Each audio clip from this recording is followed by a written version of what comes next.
What I vividly remember was looking into the mirror at what looked back at me and wishing he was white.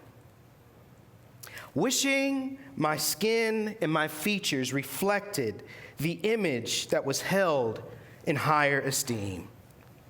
Imagining how different things could be if I wasn't black.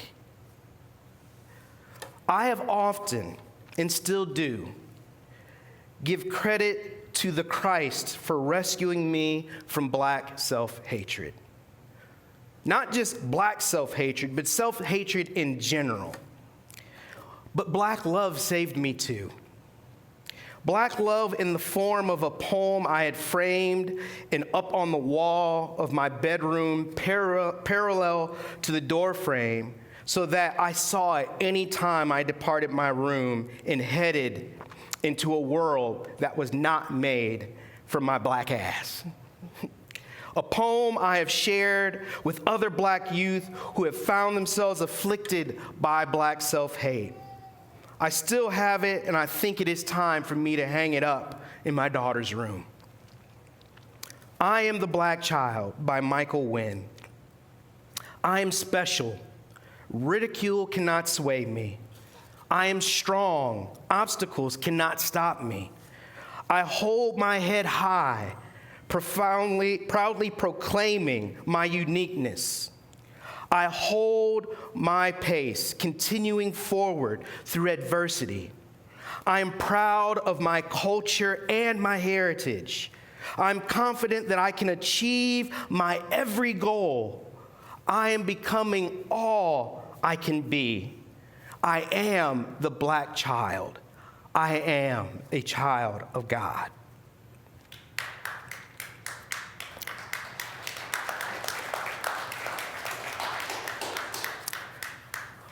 I grew up with images of a white Jesus. Nearly every picture, painting, flannel graph, movie, or any other image depicting Jesus depicted him in the likeness of the Europeans who constructed race and formulated the idea of white supremacy.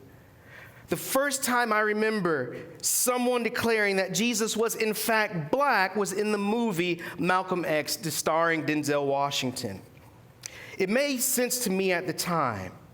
However, as I've learned the history of white supremacy and racism, I've come to realize this truth. Jesus wasn't white or black. Jesus wasn't white or black because the historical flesh and blood Jesus, fully divine, fully man, walked this earth a full 1,500 years prior to the development of white supremacy and the construction of race. Jesus technically not being black does not mean he was not and is not familiar with the black experience. Jesus went out of his way to firmly identify himself and thus God Almighty with those who were on the very bottom rung of society's social caste at that time and in that place. The only way he could have been lower than being a Jewish man from a disgraced family line, a line that had begun with such hope and literal divine promise, only to become a shame to the entire nation, a nation living in bondage to and under the heel of Roman rule, would have been to be born a Jewish woman. Jesus was and is one who is well acquainted with our suffering, our exhaustion, our rage, our caste. Jesus, while technically not black, knows what it means to be black.